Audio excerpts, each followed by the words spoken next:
बहुत थोड़े लोग होंदे ने जिहड़े मनुखता ਨੂੰ ਪਿਆਰ ਕਰਦੇ ਨੇ ਤੇ ਹੱਕਾਂ ਦੇ ਤੇ ਪਹਿਰਾ ਦੇਣ ਦੀ ਹਿੰਮਤ ਰੱਖਦੇ ਨੇ, ਜਿਨ੍ਹਾਂ 'ਚੋਂ ਅਜੀਤ ਸਿੰਘ ਬੈਂਸ ਸਨ। ਜਦੋਂ ਅਸੀਂ ਪੰਜਾਬ ਦੀ ਗੱਲ ਕਰਦੇ ਹਾਂ ਫਿਰ ਇਹ ਬਾਗੈਰਤ ਅਣਖੀ ਯੋਧਿਆਂ ਦੀ ਧਰਤੀ ਹੈ, ਸੱਚ ਹੱਕ ਇਨਸਾਫ ਦੀ ਆਵਾਜ਼ ਬੁਲੰਦ ਕਰਨ ਵਾਲਿਆਂ ਦੀ ਧਰਤੀ ਹੈ।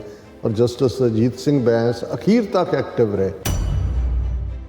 ਉਹਨਾਂ ਦੇ ਉੱਤੇ ਖੱਬੇ ਪੱਖੀ ਵਿਚਾਰਧਾਰਾ ਦਾ, ਜਿਹਨੂੰ ਅਸੀਂ ਮਾਰਕਸਿਜ਼ਮ ਕਮਿਊਨਿਜ਼ਮ ਕਹਿੰਦੇ ਹਾਂ, ਉਸ ਦਾ ਕਾਫੀ ਪ੍ਰਭਾਵ ਸੀ। ਉਹ ਜਿਹੜੀ ਵੀ ਉਹਨਾਂ ਦੀ ਆਈਡੀਓਲੋਜੀ ਸੀ ਉਹਦੇ ਨਾਲ ਉਹ ਇਮਾਨਦਾਰ ਸੀ ਕਿ ਭਾਈ ਐਸਟੈਬਲਿਸ਼ਮੈਂਟ ਦੇ ਜ਼ੁਲਮ ਨੂੰ ਚੈਲੰਜ ਕਰਨਾ। ਇਹ ਉਹ ਕਲਾਸ ਸੀ ਜਿਹੜੀ ਇਹ ਨਹੀਂ ਸੀ ਬਿਲੀਵ ਕਰਦੀ ਵੀ ਸਿੱਖਾਂ ਨੂੰ ਆਪਣਾ ਰਾਜ ਚਾਹੀਦਾ ਹੈ। ਉਹ ਸਮਝਦੇ ਸੀ ਕਿ ਜੇ ਫੈਡਰਲ ਸਿਸਟਮ ਵੀ ਹੈ ਇੰਡੀਆ ਦਾ ਤੇ ਇਹਦੇ 'ਚ ਜਸਟਿਸ ਹੋਣਾ ਚਾਹੀਦਾ ਹੈ ਬਾਕੀਆਂ ਦੇ ਲਈ।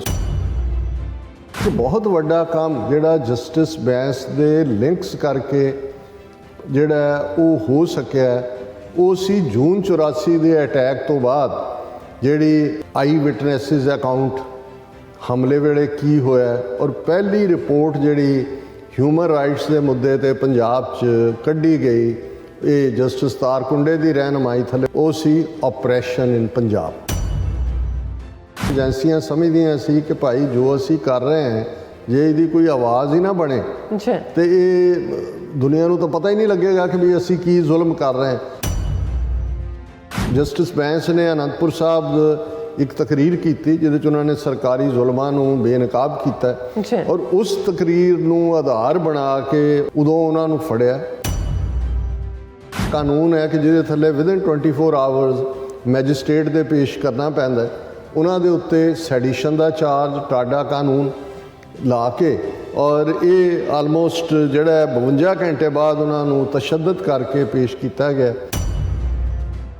ਜਸਟਿਸ ਬੈਂਸ ਜਿੱਥੇ ਆਪਣੇ ਅਕੀਦੇ 'ਤੇ ਕਾਇਮ ਰਹੇ, ਉਹਨਾਂ ਨੇ ਜੇ ਮੈਂ ਇਹ ਕਹਾਂ ਕਿ ਉਹਨਾਂ ਦਾ 84-85 ਦੀ ਜਿਹੜੀ ਕੰਟਰੀਬਿਊਸ਼ਨ 85 ਪੀਰੀਅਡ ਤੋਂ ਹੀ ਸੀ, ਉਹਨੇ ਪੰਜਾਬ ਦੇ ਵਿੱਚ ਹਿਊਮਨ ਰਾਈਟਸ ਮੂਵਮੈਂਟ ਨੂੰ ਜਿਹੜਾ ਉਹ ਜਨਮ ਦਿੱਤਾ।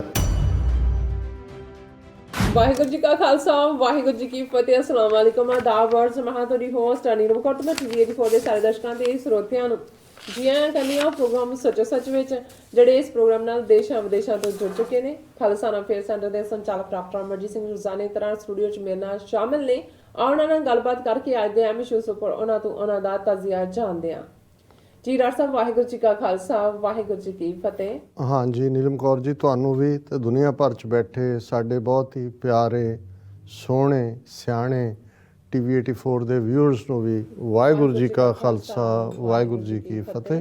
ਤੇ ਸਾਡੇ ਬਹੁਤ ਹੀ ਪਿਆਰੇ ਮੁਸਲਮਾਨ ਭੈਣਾਂ ਭਰਾਵਾਂ ਨੂੰ अस्सलाम वालेकुम। जी डॉक्टर साहब जी आनू प्रोग्राम सच्चो सच विच बहुत शुक्रिया जी। डॉक्टर साहब आज 11 फरवरी 2022 30 माघ नानक शाही संमत 553 ਦਾ ਦਿਨ ਹੈ। ਡਾਕਟਰ ਸਾਹਿਬ ਪ੍ਰੋਗਰਾਮ ਸ਼ੁਰੂ ਕਰਨ ਤੋਂ ਪਹਿਲਾਂ ਅਸੀਂ ਆਪਣੇ ਦਰਸ਼ਕਾਂ ਤੇ ਸਰੋਤਿਆਂ ਨੂੰ ਹਮੇਸ਼ਾ ਤਰ੍ਹਾਂ ਦੱਸਦੇ ਵਿਊਅਰਸ, ਜੇ ਤੁਸੀਂ ਹੱਕ ਸੱਚ ਇਨਸਾਫ ਤੇ ਪੈਰਾ ਦਿੰਦਾ ਇੱਕੋ ਇੱਕ ਚੈਨਲ TV84 ਨੂੰ ਦੇਖਣਾ ਚਾਹੁੰਦੇ ਹੋ ਤਾਂ ਤੁਸੀਂ ਦੇਖ ਸਕਦੇ ਹੋ ਸਪੈਕਟਰਮ ਕੇਬਲ, ਆਰਸੀਨ ਕੇਬਲ, ਬੈਲਫਾਰ cable Canada, roku, Jadoo box, ਸ਼ਾਵਾ, ਫੇਸਬੁੱਕ TV84 ਦੀ ਐਪ ਰਾਹੀਂ online streaming and IP box ਤੇ ਤੁਸੀਂ TV84 ਨੂੰ ਦੇਖ ਸਕਦੇ ਹੋ।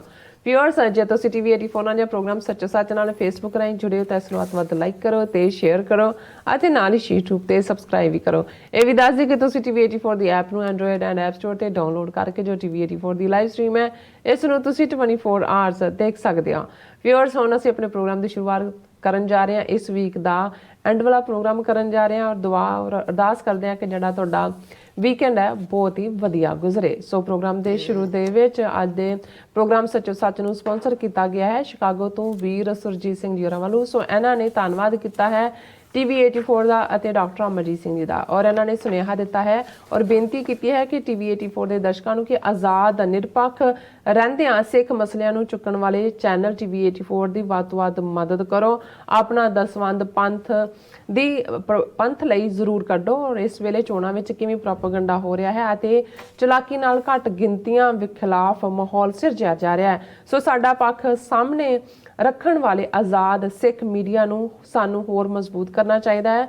ਜੇ ਅਸੀਂ ਆਪਣਾ ਬਚਾਅ ਨਹੀਂ ਕਰ ਸਕੇ ਤਾਂ ਸਾਡਾ ਹਾਲ ਬੜਾ ਮਾੜਾ ਹੋਵੇਗਾ ਔਰ ਹਾਲਾਤ ਬਦ ਤੋਂ ਬਦਤਰ ਹੋ ਜਾਣਗੇ। ਸੋ ਅੱਜ ਦੀ ਸਪਾਂਸਰਸ਼ਿਪ ਲਈ ਅਸੀਂ ਵੀਰ ਸੁਰਜੀਤ ਸਿੰਘ ਜੀ ਦਾ ਤਹਿ ਦਿਲ ਤੋਂ ਸ਼ੁਕਰੀਆ ਅਦਾ ਕਰਦੇ ਹਾਂ ਔਰ ਤੁਹਾਨੂੰ ਵੀ ਅਪੀਲ ਤੇ ਬੇਨਤੀ ਕਰਦੇ ਹਾਂ ਕਿ ਤੁਸੀਂ ਵੀ ਪ੍ਰੋਗਰਾਮ ਸੱਚੋ ਸੱਚ ਨੂੰ ਵੱਧ ਤੋਂ ਵੱਧ ਸਪਾਂਸਰ ਕਰੋ। ਸਪਾਂਸਰਸ਼ਿਪ ਲਈ ਤੁਸੀਂ ਸਾਨੂੰ ਕਾਲ ਕਰ ਸਕਦੇ ਹੋ ਸਾਡੇ ਫੋਨ ਨੰਬਰ ਤੇ 5166619184 ਸੇਮ ਨੰਬਰ ਤੇ WhatsApp ਕਰ ਸਕਦੇ ਹੋ। ਤੁਸੀਂ ਸਾਨੂੰ ਈਮੇਲ ਵੀ ਕਰ ਸਕਦੇ ਹੋ info@tv ਤੇ। ਸੋ ਵਿਊਅਰਸ, ਪਹਿਲੇ ਸੈਗਮੈਂਟ ਦੇ ਵਿੱਚ ਆਪਾਂ ਗੱਲਬਾਤ ਕਰਾਂਗੇ ਕਿ ਪੰਜਾਬ ਵਿੱਚ ਇਨਸਾਨੀ ਹੱਕਾਂ ਲਈ ਜੂਝਣ ਵਾਲੇ ਅਤੇ ਪੰਜਾਬੀ ਹਿਊਮਨ ਰਾਈਟਸ ਆਰਗੇਨਾਈਜੇਸ਼ਨ ਦੇ ਫਾਊਂਡਰ ਜਸਟਿਸ ਅਜੀਤ ਸਿੰਘ ਬੈਂਸ 99 ਸਾਲ ਦੀ ਉਮਰ ਭੋਗ ਕੇ ਇਸ ਫਾਨੀ ਸੰਸਾਰ ਨੂੰ ਅਲਵਿਦਾ ਕਹਿ ਗਏ ਨੇ। ਸੋ ਉਹਨਾਂ ਨੇ ਜ਼ੁਲਮ ਦਾ ਡਟ ਕੇ ਟਾਕਰਾ ਕੀਤਾ। ਉਹਨਾਂ ਤੋਂ ਪ੍ਰੇਰਨਾ ਲੈ ਕੇ ਪੰਜਾਬ ਵਿੱਚ ਮਨੁੱਖੀ ਹੱਕਾਂ ਦੀ ਤਹਿਰੀਕ ਨੇ ਜਨਮ ਲਿਆ ਔਰ ਸਰਦਾਰ ਜਸਵੰਤ ਸਿੰਘ ਖਾਲੜਾ ਨੇ ਆਪਣੀ ਸ਼ਹਾਦਤ ਨਾਲ ਸਿੱਖ ਕੌਮ ਤੇ ਹੋ ਰਹੇ ਜ਼ੁਲਮਾਂ ਨੂੰ ਦੁਨੀਆ ਭਰ ਵਿੱਚ ਉਜਾਗਰ ਕੀਤਾ। ਸੋ ਇਸ ਬਾਰੇ ਆਪਾਂ ਗੱਲਬਾਤ ਕਰਨ ਜਾ ਰਹੇ ਹਾਂ। ਸੋ ਅਸੀਂ ਚਾਹਾਂਗੇ ਕਿ ਤੁਸੀਂ ਇਸੇ ਤਰ੍ਹਾਂ ਬਣੇ ਰਹਿਣਾ। ਦੇਖਣ ਸੁਣਨ ਲਈ ਤੁਹਾਡਾ ਸਭ ਦਾ ਬਹੁਤ-ਬਹੁਤ ਸ਼ੁਕਰੀਆ। ਜੀ ਡਾਕਟਰ ਸਾਹਿਬ, ਕੀ ਕਹਿਣਾ ਚਾਹੋਗੇ? ਦੇਖੋ, ਸਭ ਤੋਂ ਪਹਿਲਾਂ ਤਾਂ ਅਸੀਂ ਅੱਜ ਦੇ ਪ੍ਰੋਗਰਾਮ ਨੂੰ ਸਪਾਂਸਰ ਕਰਨ ਲਈ ਵੀਰ ਸੁਰਜੀਤ ਸਿੰਘ ਸ਼ਿਕਾਗੋ ਇਲੀਨੋਇਸ ਉਹਨਾਂ ਦਾ ਬਹੁਤ ਸ਼ੁਕਰੀਆ ਅਦਾ ਕਰਦੇ ਹਾਂ। ਇਹ ਵੀਰ ਵੀ ਉਹਨਾਂ 'ਚੋਂ ਨੇ ਜਿਹੜੇ ਸਾਡੇ ਪ੍ਰੋਗਰਾਮ ਦੇ ਰੈਗੂਲਰ ਵਿਊਅਰ ਨੇ ਔਰ ਉਹਨਾਂ ਨੇ ਖੁਦ ਕਾਲ ਕਰਕੇ ਜਿਹੜਾ ਸਪਾਂਸਰ ਕਰਨ ਦੇ ਲਈ ਕਿਹਾ। ਸਾਨੂੰ ਖੁਸ਼ੀ ਹੁੰਦੀ ਹੈ ਕਿਉਂਕਿ ਕਈ ਵਾਰ ਇਹ ਵੀ ਲੱਗਦਾ ਹੁੰਦਾ ਹੈ ਕਿ ਭਾਈ ਸਾਡੀ ਕਿੱਥੋਂ ਤੱਕ ਗੱਲ ਪਹੁੰਚਦੀ ਹੈ, ਪਰ ਜਦੋਂ ਇਸ ਕਿਸਮ ਦੇ ਵੀਰ ਸਾਨੂੰ ਭੈਣਾਂ ਆਪ ਕਾਲ ਕਰਕੇ ਆਪਣਾ ਦਸਵੰਧ ਆਫਰ ਕਰਦੇ ਨੇ ਤੇ ਇਸ ਗੱਲ ਦਾ ਸਾਨੂੰ ਬਹੁਤ ਚਾਅ ਵੀ ਚੜ੍ਹਦਾ ਹੈ ਕਿ ਭਾਈ ਸਾਡਾ ਯਤਨ ਸਫਲ ਹੈ ਔਰ ਜੋ ਕੁਝ ਅਸੀਂ ਕਰ ਰਹੇ ਹਾਂ ਉਸ ਦੀ ਯੂਜ਼ਫੁਲਨੈਸ ਹੈ। ਔਰ ਜਿਵੇਂ ਵੀਰ ਸੁਰਜੀਤ ਸਿੰਘ ਜੀ ਨੇ ਆਪਣੇ ਮੈਸੇਜ ਦੇ ਵਿੱਚ ਕਿਹਾ ਕਿ ਜਿਨ੍ਹਾਂ ਦੇ ਨਾਲ ਸਾਡਾ ਵਾਹ ਹੈ, ਜਿਸ ਦੁਸ਼ਮਣ ਦੇ ਨਾਲ ਉਹ ਮਕਾਰ, ਕਮੀਨਾ, ਜ਼ਾਲਮ, ਉਹਨਾਂ ਸਾਰਿਆਂ ਦਾ ਅਮਲਗਮ ਹੈ ਉਸ ਦਾ। ਔਰ ਇਹਨਾਂ ਦੇ ਨਾਲ ਟਾਕਰਾ ਜਿੱਥੇ ਅਸੀਂ ਜੇ ਆਪਣੇ ਉਸ ਪਿਤਰੀ ਭੂਮੀ, ਮਾਤਰੀ ਭੂਮੀ ਦੀ ਗੱਲ ਕਰੀਏ ਤਾਂ ਪਿਛਲੀਆਂ 4 ਦਹਾਈਆਂ 'ਚ ਸਾਡੇ ਯੋਧਿਆਂ ਨੇ ਬੜੀ ਬਹਾਦਰੀ ਨਾਲ ਇੱਕ ਤੋਂ ਬਾਅਦ ਇੱਕ ਹਕੂਮਤ, ਇੰਦਰਾ ਗਾਂਧੀ ਤੋਂ ਨਰਿੰਦਰ ਮੋਦੀ ਤੱਕ, ਉਹਨਾਂ ਦਾ ਡਟ ਕੇ ਮੁਕਾਬਲਾ ਕੀਤਾ, ਮੂੰਹ ਤੋੜਵਾ ਜਵਾਬ ਦਿੱਤਾ, ਆਪਣਾ ਲੋਹਾ ਵੀ ਪੰਜਾਬ ਦੀ ਧਰਤੀ ਤੇ ਮਨਵਾਇਆ। ਔਰ ਅੱਜ ਵੀ ਅਸੀਂ ਦੇਖਦੇ ਹਾਂ ਕਿ ਕਿਸਾਨ ਅੰਦੋਲਨ ਜਿਹਦੀ ਸਪਿਰਿਟ ਸਿੱਖੀ ਦੇ ਨਾਲ ਜੁੜੀ ਹੋਈ, ਕੇਸਰੀ ਨਿਸ਼ਾਨ, ਕੇਸਰੀ ਝੰਡੇ ਔਰ ਉਹੀ ਸ਼ਹੀਦਾਂ ਦੀਆਂ ਵਾਰਾਂ, ਜੇ ਸਿੰਘੂ ਬਾਰਡਰ ਦੇ ਉੱਤੇ ਸਵੇਰੇ ਸ਼ਾਮ ਗੁਰੂ ਗ੍ਰੰਥ ਸਾਹਿਬ ਦੀ ਹਾਜ਼ਰੀ ਦੇ ਵਿੱਚ ਦੀਵਾਨ ਸਜਣੇ ਔਰ ਉਹੀ ਮੈਸੇਜ ਦਿੱਤਾ ਜਾ ਰਿਹਾ ਸੀ ਕਿ ਦਿੱਲੀਏ ਘਬਰਾ ਨਾ, ਅਸੀਂ ਸਾਡਾ ਟੈਸਟ ਨਾ ਲੈ, ਇਮਤਿਹਾਨ ਨਾ ਲੈ, ਅਸੀਂ ਬੜੇ ਬੜੇ ਜ਼ੁਲਮ ਸਹਿ ਹੋਏ ਨੇ ਲੇਕਿਨ ਸਾਡਾ ਸਾਹ ਬੜਾ ਲੰਮਾ, ਅਸੀਂ ਅਲਟੀਮੇਟਲੀ ਜਿੱਤਾਂਗੇ। ਔਰ ਇਹਦੇ 'ਚ ਕੋਈ ਸ਼ੱਕ ਨਹੀਂ ਹੈ ਕਿ ਕੌਮ ਜਿੱਤੀ। ਕੌਮ ਦਾ ਧੀਰਜ, ਕੌਮ ਦੀ ਡਿਟਰਮੀਨੇਸ਼ਨ ਔਰ ਡਾਇਸਪੋਰਾ ਸਿੱਖਾਂ ਨੇ ਜਿਵੇਂ ਇਹ ਸਾਰੇ ਦੇ ਵਿੱਚ ਰੋਲ ਅਦਾ ਕੀਤਾ।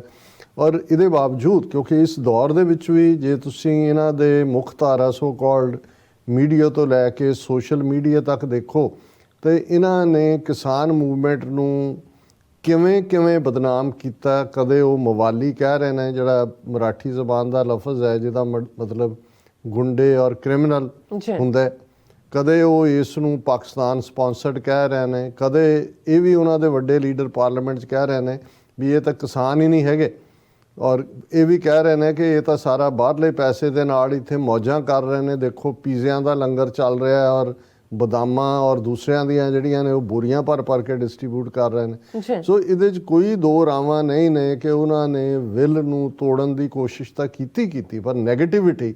ਔਰ ਅਖੀਰ ਅਸੀਂ ਦੇਖਦੇ ਹਾਂ ਕਿ ਲਖੀਮਪੁਰ ਖੀਰੀ 'ਚ ਕਿਵੇਂ ਇਹ ਮਿਸ਼ਰਾ ਪਿਓ ਪੁੱਤਰ ਨੇ ਸਾਜ਼ਿਸ਼ ਕਰਕੇ 4 ਕਿਸਾਨ, ਜਿਹਨਾਂ ਦੇ ਵਿੱਚ 3 ਕਿਸਾਨ, ਇੱਕ ਪੱਤਰਕਾਰ, ਉਹ ਉਹਨਾਂ ਨੇ ਗੱਡੀਆਂ ਦੇ ਥੱਲੇ ਰੋਂਦੇ। ਔਰ ਇਸ ਸਭ ਦੇ ਬਾਵਜੂਦ ਜਿੱਥੇ ਅਸੀਂ ਸਿਦਕ ਤੇ ਸਬਰ ਦੀ ਗੱਲ ਕਰਦੇ, ਜੇ ਜੁਝਾਰੂ ਸੰਘਰਸ਼ ਦੀ ਗੱਲ ਸੀ, ਸਰਕਾਰ ਨੇ ਟੈਂਕਾਂ ਤੋਪਾਂ ਦੇ ਨਾਲ ਹਮਲਾ ਕੀਤਾ ਤੇ ਉਸ ਦਾ ਵੀ ਜਵਾਬ ਫਿਰ ਸਾਡੇ ਯੋਧਿਆਂ ਨੇ, ਉਹ ਸ਼ਹੀਦ ਬੇਅੰਤ ਸਿੰਘ ਸਤਵੰਤ ਸਿੰਘ ਹੋਣ, ਜਿੰਦਾ ਸੁੱਖਾ ਹੋਣ, ਉਹਨਾਂ ਨੇ ਇੰਦਰਾ ਗਾਂਧੀ, ਜਨਰਲ ਵੈਦਿਆ ਨੂੰ ਦੱਸਿਆ ਕਿ ਹਥਿਆਰ ਸਾਨੂੰ ਵੀ ਚਲਾਉਣੇ ਆਉਂਦੇ ਨੇ। ਤੇ ਇੱਥੇ ਜੇ ਰਿਜ਼ੋਲਵ ਸੀ ਕਿ ਇਹਨੂੰ ਪੀਸਫੁਲੀ ਅਸੀਂ ਲੀਡ ਕਰਨਾ ਹੈ ਤੇ ਇਹਦੇ 'ਚ ਕੋਈ ਸ਼ੱਕ ਨਹੀਂ ਹੈ ਕਿ 750 ਤੋਂ ਜ਼ਿਆਦਾ ਕਿਸਾਨਾਂ ਦੀਆਂ ਸ਼ਹਾਦਤਾਂ ਔਰ ਲਖੀਮਪੁਰ ਖੀਰੀ ਦੇ ਇਸ ਜਿਹੜਾ ਖੌਫਨਾਕ ਵਰਤਾਰੇ ਦੇ ਬਾਵਜੂਦ ਜਿਹੜੀ ਸਾਡੀ ਸਬਰ ਦੀ ਹੱਦ ਟੁੱਟੀ ਨਹੀਂ ਔਰ ਫਾਈਨਲੀ ਦੁਸ਼ਮਣ ਜਿਹੜਾ ਹੈ ਉਹ ਆ ਕੇ ਉਹਨੇ ਮੋਦੀ ਨੇ ਜਿਵੇਂ 19 ਨਵੰਬਰ ਵਾਲੇ ਦਿਨ ਗੁਰੂ ਨਾਨਕ ਸਾਹਿਬ ਦੇ ਪ੍ਰਕਾਸ਼ ਪੁਰਬ ਮੌਕੇ ਮੁਆਫੀ ਵੀ ਮੰਗੀ ਔਰ ਖੇਤੀ ਕਾਨੂੰਨ ਵਾਪਸ ਲੈਣ ਦਾ ਐਲਾਨ ਵੀ ਕੀਤਾ।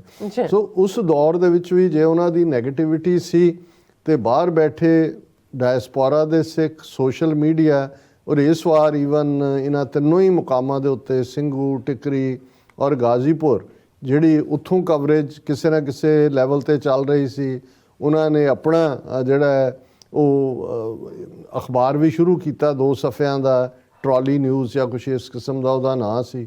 ਔਰ ਲਗਾਤਾਰ ਗਰਾਊਂਡ ਤੋਂ ਜਿਹੜੀ ਰਿਪੋਰਟਿੰਗ ਸੀ ਉਹ ਹੁੰਦੀ ਰਹੀ, ਲੇਕਿਨ ਬਾਹਰ ਉਸ ਨੈਰੇਟਿਵ ਨੂੰ ਜਿਹੜਾ ਕਿ ਕਿਸਾਨ ਨੈਰੇਟਿਵ ਸੀ, ਸਿੱਖ ਨੈਰੇਟਿਵ ਸੀ, ਇਕਨੋਮਿਕਲ ਜੈਨੋਸਾਈਡ ਦਾ ਨੈਰੇਟਿਵ ਸੀ, ਉਹਨੂੰ ਬਾਹਰਲੇ ਮੀਡੀਆ ਨੇ ਜਿਹੜਾ ਉਹ ਪੂਰੀ ਤਰ੍ਹਾਂ ਹਾਈਲਾਈਟ ਕੀਤਾ, ਜਿਹਦੇ 'ਚ ਸਭ ਦਾ ਰੋਲ ਹੈ। ਪਰ ਅਸੀਂ ਸਮਝਦੇ ਹਾਂ ਵੀ TV 84 ਨੇ ਇਸ ਗੱਲ ਨੂੰ ਯਕੀਨੀ ਬਣਾਇਆ ਜੇ 26 ਜਨਵਰੀ 2021 ਵਾਲੇ ਦਿਨ ਲਾਲ ਕਿਲੇ ਤੇ ਕੇਸਰੀ ਝੰਡਾ ਝੁਲਦਾ ਹੈ ਔਰ ਕਿਸਾਨ ਲੀਡਰਸ਼ਿਪ ਜਿਨ੍ਹਾਂ 'ਚ ਵੱਡਾ ਇੱਕ ਤਬਕਾ ਕਾਮਰੇਡੀ ਪ੍ਰਭਾਵ ਥੱਲੇ ਸੀ ਉਹ ਬੈਕਆਊਟ ਕਰਦੇ ਨੇ, ਸਾਰੇ ਤੋਂ ਡਿਸਓਨ ਕਰਦੇ ਨੇ ਔਰ ਉਹ ਸਾਰੇ ਵਰਤਾਰੇ ਨੂੰ ਇੱਕ ਨੈਗੇਟਿਵਿਟੀ 'ਚ ਪੇਸ਼ ਕਰਨ ਦੀ ਕੋਸ਼ਿਸ਼ ਕੀਤੀ ਜਾਂਦੀ ਹੈ ਤੇ TV 84 ਉਹ ਆਵਾਜ਼ ਬਣਦਾ ਹੈ ਜਿਹੜੀ ਅਲਟੀਮੇਟਲੀ ਉਹ ਨੈਰੇਟਿਵ ਸਾਰੇ ਹੀ ਬਾਹਰਲੇ ਸਿੱਖਾਂ ਦਾ ਬਣਦਾ ਹੈ ਕਿ ਭਾਈ ਇਹ ਸਾਡੀ ਪ੍ਰਾਊਡ ਮੂਮੈਂਟ ਹੈ, ਇਹ ਉਹੀ ਸਰਦਾਰ ਬਘੇਲ ਸਿੰਘ ਦੀ ਯਾਦ ਦਹਾਨੀ ਹੈ, ਇਹ ਬੜਾ ਇੰਪੋਰਟੈਂਟ ਸਿੰਬੋਲਿਜ਼ਮ ਹੈ ਔਰ ਇਹ ਇਸ ਗੱਲ ਦੀ ਯਕੀਨ ਦਹਾਨੀ ਕਰਵਾਉਂਦਾ ਹੈ ਕਿ ਜੇ 1783 ਦੇ ਵਿੱਚ ਲਾਲ ਕਿਲੇ ਤੇ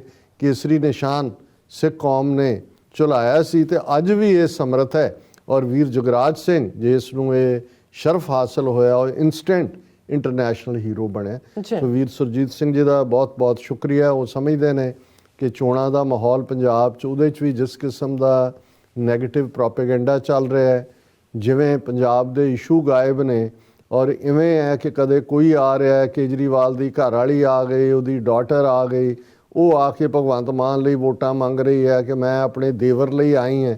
ਮਤਲਬ ਇਹਨਾਂ ਨੇ ਜਗੀਰ ਬਣਾ ਲਿਆ ਜਾਂ ਇਹ ਇਸ਼ੂ ਹੀ ਜੇ ਤੁਸੀਂ ਬਾਗੋ ਨਵਜੋਤ ਸਿੱਧੂ ਹੈ ਉਹਦੀ ਉਹ ਨਿੱਕੀ ਜਿਹੀ ਧੀ ਉਹ ਕਹਿੰਦੀ ਮੇਰਾ ਪਿਓ ਤਾਂ ਬਹੁਤ ਇਮਾਨਦਾਰ, ਉਹ ਅਸਲੀ ਜਿਹੜਾ ਹੈ ਉਹ CM ਦਾ ਕੈਂਡੀਡੇਟ ਔਰ CM ਦਾ ਹੱਕਦਾਰ। ਸੋ ਮਤਲਬ ਇਹ ਹੈ ਕਿ ਤੁਸੀਂ ਕੁੱਲ ਬਾਦਲਾਂ ਦਾ ਮਤਲਬ 4-5 ਉਹਨਾਂ ਦਾ ਟੱਬਰ ਹੀ ਖੜਾ ਹੈ ਔਰ ਉਹਨਾਂ ਨੇ ਆਪਣੀ ਸ਼੍ਰੋਮਣੀ ਕਮੇਟੀ ਵੀ ਜਗੀਰ ਬਣਾਈ ਹੋਈ ਹੈ, ਪਾਰਟੀ ਵੀ ਬਣਾਈ ਹੋਈ ਹੈ ਔਰ ਤੁਸੀਂ ਇਸ ਸਾਰੇ ਮਾਹੌਲ ਦੇ ਚੱਲਦਿਆਂ ਦੇਖੋ ਕਿ ਜਿਸ ਕਿਸਮ ਦਾ ਭੰਬਲ ਭੂਸਾ ਪੈਦਾ ਕੀਤਾ ਹੋਇਆ। ਜੇ ਬਾਹਰ ਥੋੜੀ ਬਹੁਤ ਆਵਾਜ਼ ਨਾ ਹੋਏ ਔਰ ਅੱਜ ਇੱਕ ਹੋਰ ਵੀਰ ਦੀ ਵੀ ਕਾਲ ਸੀ, ਉਹ ਕਹਿਣ ਲੱਗੇ ਜੀ ਹੁਣ ਤਾਂ ਉੱਥੋਂ ਦੀਆਂ ਖਬਰਾਂ ਦੇਖਣ ਸੁਣਨ ਨੂੰ ਹੀ ਜੀ ਨਹੀਂ ਕਰਦਾ।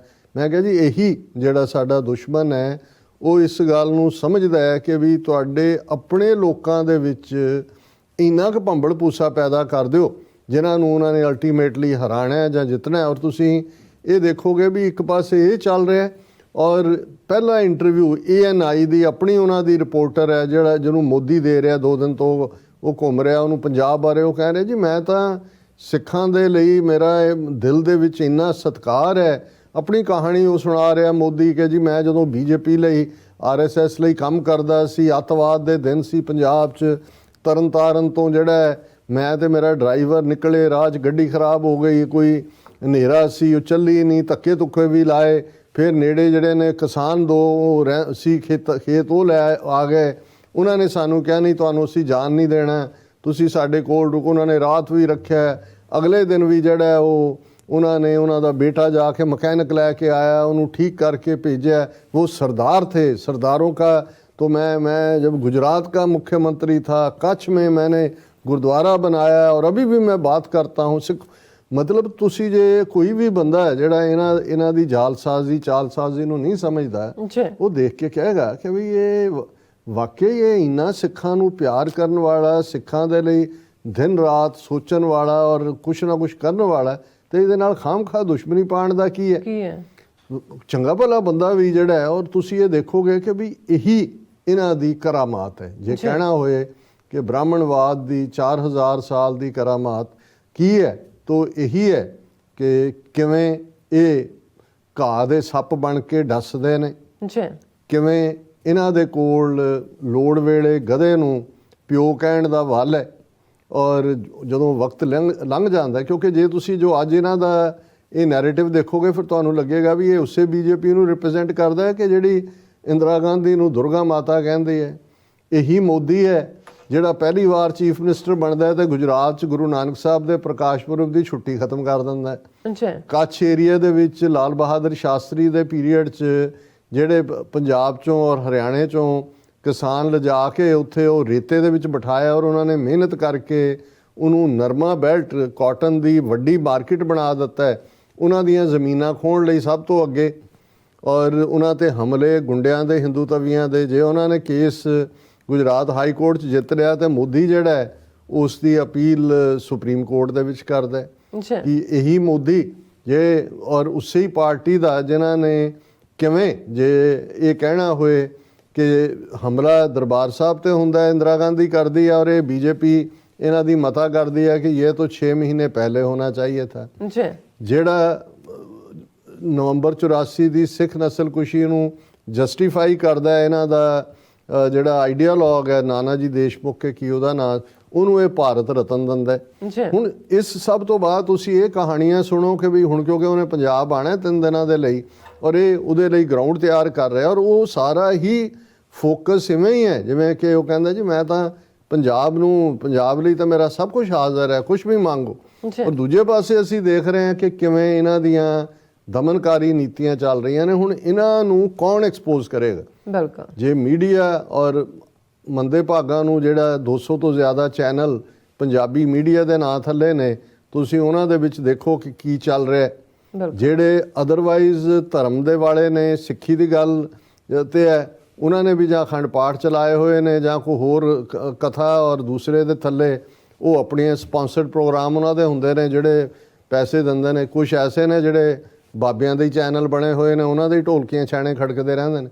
ਹੁਣ ਜਿਹੜਾ ਅਸਲੀ ਚੈਲੰਜ ਹੈ ਜਿਹੜਾ ਕਿ ਪੋਲੀਟੀਕਲ ਹੈ ਔਰ ਜੇ 10ਵੇਂ ਪਾਤਸ਼ਾਹ ਦਾ ਫਰਮਾਨ ਰਾਜ ਬਿਨਾ ਨਹਿ ਧਰਮ ਚਲੇ ਹੈ ਧਰਮ ਬਿਨਾ ਸਭ ਦਲੇ ਮਲੇ ਹੈ ਕਿ ਪੋਲੀਟੀਕਲ ਪਾਵਰ ਕਿੰਨੀ ਇੰਪੋਰਟੈਂਟ ਹੈ ਅੱਛਾ ਔਰ ਉਹਦੇ 'ਚ ਅਸੀਂ ਤਾਂ ਉੱਥੇ 2 ਕਰੋੜ 2.5 ਕਰੋੜ 3 ਕਰੋੜ ਆਪਣੀ ਹੋਂਦ ਲਈ ਫਿਕਰਮੰਦ ਹੈ। ਤੁਸੀਂ ਦੇਖੋ 20 ਕਰੋੜ ਤੋਂ ਜ਼ਿਆਦਾ ਮੁਸਲਮਾਨਾਂ ਦਾ ਕੀ ਹਾਲ ਕਰ ਦਿੱਤਾ ਹੈ ਜਿਹੜੇ 10 ਗੁਣਾ ਸਾਡੇ ਤੋਂ ਜ਼ਿਆਦਾ ਨੇ ਦੁਨੀਆ 'ਚ 57 ਮੁਲਕ ਉਹਨਾਂ ਦੇ ਨੇ। ਜੇ ਉਹਨਾਂ ਨੂੰ ਕੋਈ ਪਰਵਾਹ ਨਹੀਂ ਹੈ ਤੇ ਜੇ ਅਸੀਂ ਇਹ ਚੈਲੰਜ ਨਾ ਦੇਵਾਂਗੇ ਤੇ ਅਲਟੀਮੇਟਲੀ ਗੱਲ ਕਿੱਧਰ ਨੂੰ ਜਾਏਗੀ? ਇਹ ਫਿਰ ਇਹਦੇ ਲਈ ਕੋਈ ਲਫ਼ਜ਼ ਨਹੀਂ ਨੇ ਕਹਿਣ ਨੂੰ ਕਿ ਭਾਈ ਅਸੀਂ ਪਰ ਇਹ ਵੀ ਗੁਰੂ ਨੇ ਇੰਗਲੈਂਡ ਤੋਂ ਇੱਕ ਵੀਰ ਕਾਲ ਕਰਦੇ ਹੁੰਦੇ ਨੇ ਅੱਜ ਵੀ ਉਹਨਾਂ ਦੀ ਸਵੇਰੇ ਕਾਲ ਆਈ ਤੇ ਮੈਂ ਉਹਨਾਂ ਨੂੰ ਕਿਹਾ ਵੀ ਨਹੀਂ ਐਸੀ ਨਹੀਂ ਗੱਲ ਹੈ। ਅਸੀਂ ਪਹਿਲਾਂ ਵੀ ਇਸ ਤੋਂ ਵੀ ਬਦਤਰ ਹਾਲਾਤ ਦੇ ਵਿੱਚ ਜਦੋਂ ਕਿ ਅਸੀਂ ਇੱਕ ਖਿੱਤੇ ਦੇ ਵਿੱਚ ਸਿਮਟੇ ਹੋਏ ਸੀ ਉਦੋਂ ਵੀ ਅਸੀਂ ਸਰਵਾਈਵ ਕੀਤਾ ਔਰ ਮੈਂ ਕਿਹਾ ਕਿ ਭਾਈ ਠੀਕ ਹੈ ਉੱਥੋਂ ਬੇਜ਼ਮੀਰਿਆਂ ਦੀ ਵੀ ਲੰਬੀ ਲਾਈਨ ਹੈ ਉਹਨਾਂ ਦਾ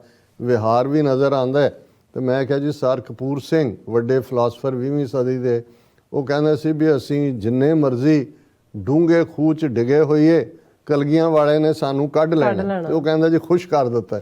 ਮੈਂ ਕਿਹਾ ਨਹੀਂ ਸਾਨੂੰ ਇਸੇ ਹੀ ਸਪਿਰਿਟ ਦੇ ਵਿੱਚ ਇਹ ਇਕਰਾਰਨਾਮਾ ਹੈ ਗੁਰੂ ਕਲਗੀਧਰ ਪਾਤਸ਼ਾਹ ਦਾ ਪੰਥ ਦੇ ਨਾਲ ਪੰਥ ਖਾਲਸਾ ਖੇਤੀ ਮੇਰੀ ਹੌਂ ਸੰਭਾਲ ਕਰੋ ਤੇ ਸਕੇਰੀ। ਗੁਰੂ ਨੇ ਸਾਨੂੰ ਬੇਕਰੇ ਵੀ ਨਹੀਂ ਰਹਿਣ ਦੇਣਾ ਔਰ ਕਈ ਵਾਰ ਇਹ ਪ੍ਰੀਖਿਆਵਾਂ ਹੀ ਨੇ ਖਾਲਸਾ ਬਣਿਆ ਹੀ ਪ੍ਰੀਖਿਆ ਦੇ ਲਈ ਹੈ। ਉਹ ਖਾਲਸੇ ਦਾ ਮਤਲਬ ਹੀ ਤਲਵਾਰ ਦੀ ਧਾਰ ਤੋਂ ਪਰਖ ਸੀ। ਸੋ ਸਾਡੇ ਲਈ ਚੈਲੰਜ ਹਮੇਸ਼ਾ ਰਹਿਣੇ ਨੇ ਲੇਕਿਨ ਖਾਲਸੇ ਨੇ ਬੀਤੀਆਂ ਸਦੀਆਂ 'ਚ ਵੀ ਕੂੜ ਦਾ ਅੰਤ ਕੀਤਾ। ਸੱਚ ਹੱਕ ਇਨਸਾਫ ਦੇ ਜਦੋਂ ਅਸੀਂ ਪਹਿਰੇਦਾਰ ਦੀ ਗੱਲ ਕਰਦੇ ਤੇ ਅੱਜ ਅਸੀਂ ਇਹ ਪਹਿਲਾ ਸੈਗਮੈਂਟ ਵੀ ਔਰ ਅੱਜ ਦਾ ਸਮੁੱਚਾ ਪ੍ਰੋਗਰਾਮ ਵੀ ਉਸ ਮਹਾਨ ਸ਼ਖਸੀਅਤ ਨੂੰ ਅਰਪਣ ਕਰ ਰਹੇ ਹਾਂ ਉਹਨਾਂ ਦੀ ਯਾਦ ਦੇ ਵਿੱਚ ਇਸ ਨੂੰ ਸਮਰਪਿਤ ਕਰਦੇ ਹਾਂ। ਜਸਟਿਸ ਅਜੀਤ ਸਿੰਘ ਬੈਂਸ ਜਸਟਿਸ ਲਫ਼ਜ਼ ਵਾਲੇ ਉਸ ਖਿੱਤੇ ਦੇ ਵਿੱਚ ਸਿੱਖਾਂ 'ਚੋਂ ਹੀ ਸੈਂਕੜਿਆਂ ਹੋਣਗੇ। ਬਹੁਤ ਸਾਰੇ ਅਦਾਲਤੀ ਵਕੀਲ ਤੋਂ ਜੱਜ ਤੱਕ ਦਾ ਸਫ਼ਰ ਫਿਰ ਰਿਟਾਇਰਮੈਂਟ ਔਰ ਸ਼ਾਮ ਨੂੰ ਫਿਰ ਉਹ ਪੈਗ ਲਾਣਾ ਜਾਂ ਗੋਲਫ ਖੇਡਣਾ ਇਸ ਕਿਸਮ ਦੀ ਰਿਟਾਇਰਮੈਂਟ ਦੀ ਜ਼ਿੰਦਗੀ। ਲੇਕਿਨ ਇਹ ਵਿਰਲਿਆਂ ਦੇ ਜ਼ਿੰਮੇ ਰੱਬ ਨੇ ਡਿਊਟੀ ਰੱਖੀ ਹੁੰਦੀ ਹੈ ਕਿ ਜਿਹੜੇ ਜਦੋਂ ਉਸ ਕੁਰਸੀ ਤੇ ਬੈਠਦੇ ਨੇ ਜੱਜ ਦੀ ਉਦੋਂ ਵੀ ਇਸ ਗੱਲ ਨੂੰ ਉਹ ਯਕੀਨੀ ਬਣਾਉਂਦੇ ਨੇ ਕਿ ਉਹ ਇਨਸਾਫ ਦੇਣ। ਔਰ ਜਸਟਿਸ ਅਜੀਤ ਸਿੰਘ ਬੈਂਸ ਦੇ ਜੇ ਅਸੀਂ ਉਹਨਾਂ ਦੇ ਪਿਛੋਕੜ ਵੱਲ ਨਜ਼ਰ ਮਾਰੀਏ ਲਗਭਗ 99 ਸਾਲ ਦੀ ਉਮਰ ਉਹਨਾਂ ਨੇ ਭੋਗੀ ਜਦੋਂ ਕਿ ਉਹਨਾਂ ਨੇ ਬੀਤੇ ਕੱਲ੍ਹ ਉਹਨਾਂ ਨੇ ਆਪਣਾ ਸਰੀਰ ਛੱਡਿਆ। ਜਨਮ ਉਹਨਾਂ ਦਾ ਗੁਰਾਇਆਂ ਦੇ ਨੇੜੇ ਜਦੋਂ ਅਸੀਂ ਉਸ ਪਿੰਡ ਦਾ ਬੜੇ ਪਿੰਡ ਦਾ ਜ਼ਿਕਰ ਕਰਦੇ ਤਾਂ ਫਿਰ ਉਹ ਇੱਕ ਹਿਸਟੋਰੀਕਲ ਪਿੰਡ ਬਣ ਗਿਆ ਹੋਇਆ। ਭਾਈ ਕੁਲਬੀਰ ਸਿੰਘ ਬੜਾ ਪਿੰਡ ਵੱਡੇ ਯੋਧੇ ਸਾਡੇ ਸੰਘਰਸ਼ ਦੇ ਔਰ ਉਸ ਪਿੰਡ ਚੋਂ, ਹਾਲਾਂਕਿ ਬਹੁਤ ਸਾਰੇ ਬਾਹਰਲੇ ਮੁਲਕਾਂ 'ਚ ਆਏ ਹੋਏ ਨੇ, ਲੇਕਿਨ ਸਿੱਖ ਸੰਘਰਸ਼ ਦੇ, ਖਾਲਿਸਤਾਨ ਦੇ ਸੰਘਰਸ਼ ਦੇ ਹਵਾਲੇ ਨਾਲ ਇਸ ਬੜਾ ਪਿੰਡ ਦੀ ਬਹੁਤ ਵੱਡੀ ਕੰਟਰੀਬਿਊਸ਼ਨ ਹੈ। ਸੋ ਉਹਨਾਂ ਦਾ ਜਨਮ 1922 ਦੇ ਵਿੱਚ ਹੁੰਦਾ ਹੈ। ਆਲਮੋਸਟ 100 ਸਾਲ ਦੇ ਉਹਨਾਂ ਨੇ ਹੋ ਜਾਣਾ ਸੀ ਕੁਛ ਮਹੀਨਿਆਂ ਨੂੰ। ਔਰ ਇਹ ਸਾਰੇ ਦੇ ਚੱਲਦੇ ਆ ਐਜੂਕੇਸ਼ਨ ਮੁੱਢਲੀ ਉੱਥੇ ਲਈ, ਔਰ ਉਹਨਾਂ ਨੇ ਜਿਹੜਾ ਟੀਚਰ ਵੀ ਬਣੇ, ਜਿਹੜਾ ਪੜ੍ਹਾਉਂਦੇ ਸੀ। ਫਿਰ ਉਹਨਾਂ ਨੇ ਵਕਾਲਤ ਕੀਤੀ, ਫਿਰ ਜਿਹੜਾ ਉਹ ਚੰਡੀਗੜ੍ਹ ਦੇ ਵਿੱਚ ਵਕਾਲਤ ਸ਼ੁਰੂ ਕੀਤੀ। ਵਕਾਲਤ ਤੋਂ ਹੀ 10 ਕੁ ਸਾਲ ਉਹ ਜੱਜ ਰਹੇ ਨੇ 1970 ਤੋਂ 1980 ਤੱਕ, ਔਰ ਫਿਰ ਉਹਨਾਂ ਦੀ ਰਿਟਾਇਰਮੈਂਟ ਹੁੰਦੀ ਹੈ। ਜਿਹੜਾ ਜਸਟਿਸ ਦੇ ਨਾਤੇ ਹੀ ਉਹਨਾਂ ਦੇ ਨਾਂ ਨਾਲ ਜਸਟਿਸ ਉਦੋਂ ਹੀ ਲੱਗਾ ਜਦੋਂ ਕਿ ਉਹ ਜਸਟਿਸ ਬਣੇ, ਜ਼ਾਹਰ ਹੈ। ਔਰ ਇਹ ਉਹ ਪੀਰੀਅਡ ਸੀ। ਹੁਣ ਤੁਸੀਂ ਦੇਖੋ ਕਿ ਵੀ ਇੱਕ ਪਾਸੇ ਜਦੋਂ ਤੁਸੀਂ ਰਿਟਾਇਰਮੈਂਟ ਏਜ ਤੱਕ ਪਹੁੰਚ ਜਾਂਦੇ ਹੋ, ਉਦੋਂ ਆਲਰੇਡੀ ਬਹੁਤ ਜਿਹਨੂੰ ਕਹਿੰਦੇ ਨੇ ਵੀ ਬੱਤੀ ਤਾਂ ਬਹੁਤੀ ਗੋਲੀ ਹੋਈ ਹੁੰਦੀ ਹੈ। ਔਰ ਉਸ ਪੀਰੀਅਡ 'ਚ ਬੰਦਾ ਇਹੀ ਦੇਖਦਾ ਕਿ ਵੀ ਮੈਂ ਆਪਣੇ ਪਰਿਵਾਰ 'ਚ, ਬੱਚਿਆਂ 'ਚ ਜਾਂ ਪੋਤੇ ਪੋਤੀਆਂ, ਦੋਤੇ ਦੋਤੀਆਂ ਖਿਡਾਣ ਜਾਵਾਂ। ਮੈਂ ਜਿਵੇਂ ਕਿਹਾ, ਗੋਲਫ ਖੇਡਣ ਤੇ ਪੈਗ ਮਾਰਨ ਵਾਲੇ, ਇਹਨਾਂ ਦਾ ਸਾਰਾ ਵਰਤਾਰਾ ਹੁੰਦਾ ਜਿਹੜੇ ਕਿ ਉਹਨਾਂ ਕਲੱਬਾਂ 'ਚ ਜਾਣ ਵਾਲੇ ਨੇ। ਲੇਕਿਨ ਜਸਟਿਸ ਬੈਂਸ ਨੇ, ਇਹ ਉਹ ਦੌਰ ਹੈ ਜਦੋਂ ਕਿ ਪੰਜਾਬ ਦੇ ਵਿੱਚ 70ਵਿਆਂ ਦੇ ਅਖੀਰ 'ਚ ਹੀ ਅਸੀਂ ਦੇਖਦੇ ਹਾਂ 1978 13 ਅਪ੍ਰੈਲ ਨੂੰ ਜਿਹੜਾ 13 ਸਿੰਘ ਸ਼ਹੀਦ ਕੀਤੇ ਜਾਂਦੇ ਨੇ, ਔਰ ਉਸ ਤੋਂ ਬਾਅਦ 84 ਤੱਕ ਪਹੁੰਚਦੇ ਹਾਂ। ਔਰ ਇੱਕਦਮ, ਔਰ ਜੋ ਕੁਛ ਜੂਨ 84 ਦੇ ਵਿੱਚ ਹੁੰਦਾ, ਹੁਣ ਇਸ ਗੱਲ ਦਾ ਧਿਆਨ ਰਹੇ, ਜਸਟਿਸ ਅਜੀਤ ਸਿੰਘ ਬੈਂਸ ਜਦੋਂ ਆਪਣੇ ਵਕੀਲ ਸਨ ਜਾਂ ਈਵਨ ਐਜ਼ ਏ ਜੱਜ ਵੀ ਬਣੇ, ਉਹਨਾਂ ਦੇ ਉੱਤੇ ਖੱਬੇ ਪੱਖੀ ਵਿਚਾਰਧਾਰਾ ਦਾ, ਜਿਹਨੂੰ ਅਸੀਂ ਮਾਰਕਸਿਜ਼ਮ ਕਮਿਊਨਿਜ਼ਮ ਕਹਿੰਦੇ ਹਾਂ, ਉਸ ਦਾ ਕਾਫੀ ਪ੍ਰਭਾਵ ਸੀ। ਔਰ ਜਿਹੜੇ ਉਸ ਪੀਰੀਅਡ ਦੇ, ਹੁਣ ਤਾਂ ਜਿਹੜੇ ਕਾਮਰੇਡ ਨਾਂ ਥੱਲੇ ਜਿਹੜੇ ਕਿਸਾਨਾਂ 'ਚ ਬੜੇ ਜਾਂ ਦੂਜੇ ਤੀਜੇ ਤਾਂ ਸਾਰੇ ਜਿਹੜੇ ਨੇ ਮਾਇਆ ਦੇ ਖੱਟੂ ਹੀ ਨੇ ਜਾਂ ਦੂਜੇ, ਉਸ ਦੌਰ ਦਾ ਜਿਹੜਾ ਲੈਫਟਿਸਟ ਵੀ ਸੀ 60ਵਿਆਂ 70ਵਿਆਂ ਦਾ, ਉਹਨਾਂ ਦਾ ਬੇਸ਼ੱਕ ਆਈਡੀਓਲੋਜੀਕਲੀ ਤਾਂ ਅਸੀਂ ਸਿੱਖ ਥਾਟ ਦੇ ਉਹਨੂੰ ਵਿਪਰੀਤ ਦੇਖਦੇ ਹਾਂ, ਪਰ ਘੱਟੋ ਘੱਟ ਉਹ ਜਿਹੜੀ ਵੀ ਉਹਨਾਂ ਦੀ ਆਈਡੀਓਲੋਜੀ ਸੀ ਉਹਦੇ ਨਾਲ ਉਹ ਇਮਾਨਦਾਰ ਸੀ ਕਿ ਭਾਈ ਐਸਟੈਬਲਿਸ਼ਮੈਂਟ ਦੇ ਜ਼ੁਲਮ ਨੂੰ ਚੈਲੰਜ ਕਰਨਾ, ਜਿਹੜਾ ਵੀ ਮਜ਼ਦੂਰ ਜਾਂ ਗਰੀਬ ਦੇ ਹੱਕ ਦੇ ਲਈ ਖਲੋਣਾ। ਜੁਡੀਸ਼ਰੀ 'ਚ ਬੈਠੇ ਤਾਂ ਤੁਸੀਂ ਇਹੀ ਕੁਝ ਕਰ ਸਕਦੇ ਹੋ। ਔਰ ਉਸ ਕਲੈਰਿਟੀ ਦੇ ਨਾਲ ਇਹ ਉਹ ਕਲਾਸ ਸੀ ਜਿਹੜੀ ਇਹ ਨਹੀਂ ਸੀ ਬਿਲੀਵ ਕਰਦੀ ਵੀ ਸਿੱਖਾਂ ਨੂੰ ਆਪਣਾ ਰਾਜ ਚਾਹੀਦਾ ਹੈ। ਉਹ ਸਮਝਦੇ ਸੀ ਕਿ ਜੇ ਫੈਡਰਲ ਸਿਸਟਮ ਵੀ ਹੈ ਇੰਡੀਆ ਦਾ, ਤੇ ਇਹਦੇ 'ਚ ਜਸਟਿਸ ਹੋਣਾ ਚਾਹੀਦਾ ਹੈ ਬਾਕੀਆਂ ਦੇ ਲਈ। ਸੋ ਐਜ਼ ਪਰ ਕਨਸਟੀਟਿਊਸ਼ਨ ਹੀ ਉਹ ਮੂਵ ਕਰਦੇ ਸੀ। ਔਰ ਇੱਕ ਕੇਸ ਜਿਹੜਾ ਸ਼ਾਇਦ ਜਸਟਿਸ ਬੈਂਸ ਦੇ ਕੋਲ ਹੀ ਸੀ, ਉਹ ਸਰ ਕਪੂਰ ਸਿੰਘ, ਜਿਨ੍ਹਾਂ ਨੇ ਕਿਸੇ ਜ਼ਮਾਨੇ 'ਚ ਲਿਖਿਆ ਸੀ ਕਿ ਭਾਈ ਹਿੰਦੂ ਦਾ ਮਤਲਬ ਚੋਰ ਹੁੰਦਾ ਹੈ, ਫਲਾਂ ਅਰਬੀ ਜਾਂ ਫਾਰਸੀ ਇਸ ਜ਼ਬਾਨ ਦਾ ਹੈ। ਔਰ ਇਸ ਦੇ ਉੱਤੇ ਉਹਨਾਂ ਨੂੰ ਅਦਾਲਤ 'ਚ ਲੈ ਗਏ ਸੀ। ਔਰ ਉਹਨਾਂ ਨੇ ਬਾਅਦ ਦੇ ਵਿੱਚ ਸ਼ਾਇਦ ਜਸਟਿਸ ਬੈਂਸ ਦਾ ਬੈਚ, ਮੈਨੂੰ ਕਿਉਂਕਿ ਮੇਰੀ ਮੈਮਰੀ 'ਚ ਹੀ ਹੈ, ਜਿਨ੍ਹਾਂ ਨੇ, ਔਰ ਸਰ ਕਪੂਰ ਸਿੰਘ ਦਾ ਵੱਡੇ ਸਕਾਲਰ ਸੀ ਅਰਬੀ, ਫਾਰਸੀ, ਸੰਸਕ੍ਰਿਤ ਹਰ ਇੱਕ ਦੇ, ਉਹਨਾਂ ਨੇ ਉਹ ਪੂਰੇ ਸਬੂਤਾਂ ਦੇ ਨਾਲ ਸਾਬਤ ਕੀਤਾ ਸੀ। ਔਰ ਜਜਮੈਂਟ ਸੀ ਕਿ ਵੀ ਬਿਲਕੁਲ ਜੋ ਉਹਨਾਂ ਨੇ ਕਿਹਾ ਹਿਸਟੋਰੀਕਲੀ ਗਲਤ ਨਹੀਂ ਹੈ, ਕਿਉਂਕਿ ਇਹਨਾਂ ਦੇ ਆਪਣੇ ਹੀ ਸਵਾਮੀ ਦਿਆਨੰਦ ਆਰੀਆ ਸਮਾਜ ਨੇ ਬਣਾਇਆ। ਉਹਨੇ ਕਿਹਾ ਸੀ, ਬੜਾ ਪੜ੍ਹਿਆ ਲਿਖਿਆ, ਵੇਦਾਂ ਦਾ ਗਿਆਤਾ ਸੀ, ਉਹਨੇ ਕਿਹਾ ਜੀ ਹਿੰਦੂ ਲਫ਼ਜ਼ ਤਾਂ ਨਾ ਵੇਦਾਂ 'ਚ ਹੈ, ਨਾ ਸ਼ਾਸਤਰਾਂ 'ਚ ਹੈ, ਨਾ ਸਿਮਰਤੀਆਂ 'ਚ ਹੈ, ਨਾ ਪੁਰਾਣਿਆਂ 'ਚ ਹੈ। ਇਹ ਤਾਂ ਸਾਨੂੰ ਇਹਨਾਂ ਨੇ ਦਿੱਤਾ ਹੈ, ਜਿਹਦਾ ਮਤਲਬ ਚੋਰ ਹੁੰਦਾ ਜਾਂ ਗੁਲਾਮ ਹੁੰਦਾ ਹੈ। ਹੁਣ ਗੁਲਾਮ, ਈਵਨ ਲਾਲਾ ਸ਼ਬਦ ਵੀ ਜਦੋਂ ਅਸੀਂ ਬਾਣੀ 'ਚ ਵੀ ਦੇਖਦੇ ਹਾਂ ਕਿ ਮੁੱਲ ਖਰੀਦੀ ਲਾਲਾ ਗੋਲਾ, ਲਾਲਾ ਸ਼ਬਦ ਵੀ ਗੁਲਾਮ ਲਈ ਸੀ, ਗੋਲਾ ਵੀ ਗੁਲਾਮ ਲਈ ਹੈ। ਔਰ ਇਹ ਉਸ ਪੀਰੀਅਡ ਦੀ ਜਿਹੜੀ ਦਿਆਨੰਦ ਨੇ ਜਦੋਂ ਕਿਹਾ ਕਿ ਭਾਈ ਉਹਨਾਂ ਨੇ ਦਿੱਤਾ, ਇਸ ਲਈ ਉਹਨੇ ਕਿਹਾ ਕਿ ਅਸੀਂ ਆਪਣੇ ਆਪ ਨੂੰ ਹਿੰਦੂ ਨਾ ਕਹਾਈਏ, ਆਰੀਆ, ਅਸੀਂ ਆਰੀਆਂ ਦੀ ਔਲਾਦ ਹੈ। ਇਸ ਲਈ ਉਹਨੇ ਆਪਣੀ ਆਰਗੇਨਾਈਜੇਸ਼ਨ ਦਾ ਨਾਮ ਵੀ ਆਰੀਆ ਸਮਾਜ ਰੱਖਿਆ। ਔਰ ਬਹੁਤ ਸਾਰੇ ਆਰੀਆ ਨਾਂ ਦੇ ਥੱਲੇ ਅਜੇ ਵੀ ਤੁਹਾਨੂੰ ਕੁਝ ਮਿਲਣਗੇ ਜਿਹੜੇ ਲਾਸਟ ਨੇਮ ਨਾਲ ਆਰੀਆ ਲਿਖਣਗੇ ਕਿ ਜੀ ਅਸੀਂ ਆਰੀਆ। ਔਰ ਇਹ ਉਹਨਾਂ ਦਾ ਸੀ ਕਿ ਜੀ ਇਹ ਜਿਹੜਾ ਸਾਡਾ ਭਾਰਤ ਵਰਤ ਹੈ, ਦੇਸ਼ ਹਮਾਰਾ, ਹਮ ਹੈ ਆਰੀयों की ਸੰਤਾਨ। ਉਸ ਪੀਰੀਅਡ ਦੀਆਂ ਇਹਨਾਂ ਦੇ ਤੁਸੀਂ ਪਬਲੀਕੇਸ਼ਨ 'ਚ ਦੇਖ ਸਕਦੇ ਹੋ, ਇਹ ਉੱਤੇ ਟਾਈਟਲ ਦੇ ਉੱਤੇ ਹੁੰਦਾ ਸੀ। ਫਿਰ ਜਸਟਿਸ ਬੈਂਸ ਜਿਉਂ ਹੀ ਰਿਟਾਇਰ, ਕਿਉਂਕਿ ਜਿਵੇਂ ਮੈਂ ਕਿਹਾ ਕਿ ਵੀ ਭਾਰਤ ਦੇ ਵਿੱਚ ਜੇ ਹਿਊਮਨ ਰਾਈਟਸ ਮੂਵਮੈਂਟ ਦੇ ਫਾਦਰ ਦੇ ਤੌਰ ਤੇ ਕਿਸੇ ਨੂੰ ਕਹਿਣਾ ਹੋਏ ਤਾਂ ਜਸਟਿਸ ਤਾਰਕੁੰਡੇ, ਇਹ ਭਾਰਤੀ ਸੁਪਰੀਮ ਕੋਰਟ ਦੇ ਚੀਫ ਜਸਟਿਸ ਜਾਂ ਜਸਟਿਸ ਰਿਟਾਇਰ ਹੋਏ। ਔਰ ਉਹਨਾਂ ਨੇ ਇਹ ਦੇਖਦੇ ਆ ਕਿ ਭਾਈ ਇੱਥੇ ਕਿਵੇਂ ਜਿਹੜੇ ਹੱਕ ਕਾਨੂੰਨੀ ਤੌਰ ਤੇ ਮਿਲੇ ਹੋਏ ਨੇ ਉਹ ਵੀ ਲੋਕਾਂ ਨੂੰ ਨਹੀਂ ਮਿਲਦੇ, ਕਿਵੇਂ ਐਕਸਟਰਾ ਜੁਡੀਸ਼ੀਅਲ ਕਿਲਿੰਗਸ ਹੁੰਦੀਆਂ ਨੇ, ਕਿਵੇਂ ਝੂਠੇ ਪੁਲਿਸ ਮੁਕਾਬਲੇ ਬਣਾਏ ਜਾਂਦੇ ਨੇ। ਸੋ ਇਹ ਜਸਟਿਸ ਤਾਰਕੁੰਡੇ ਨੇ ਇਹ ਹਿਊਮਨ ਰਾਈਟਸ ਦੀ ਮੂਵਮੈਂਟ ਨੂੰ ਉੱਥੇ ਖੜਾ ਕੀਤਾ। ਜੀ ਔਰ ਕਿਉਂਕਿ ਜਸਟਿਸ ਅਜੀਤ ਸਿੰਘ ਬੈਂਸ ਔਰ ਉਹਨਾਂ ਦੇ ਹੋਰ ਵੀ ਸਾਥੀ ਜਿਹੜੇ ਉਹਨਾਂ ਦਾ ਜੁਡੀਸ਼ਰੀ ਰਾਹੀਂ ਵੀ ਨਾਤਾ ਸੀ, ਕਿਉਂਕਿ ਮੈਂ ਇਹ ਕਹਿਣਾ ਚਾਹੁੰਦਾ ਵੀ ਜਿਹੜੀ ਬਹੁਤ ਵੱਡੀ, ਕਿਉਂਕਿ ਜਿਹੜੀ ਆਰਗੇਨਾਈਜੇਸ਼ਨ ਹਿਊਮਨ ਰਾਈਟਸ ਦੀ ਜਸਟਿਸ ਬੈਂਸ ਨੇ ਫਾਊਂਡ ਕੀਤੀ PHRO, Punjab human rights organisation, ਉਹ ਤਾਂ 1985 ਚ ਹੋਈ।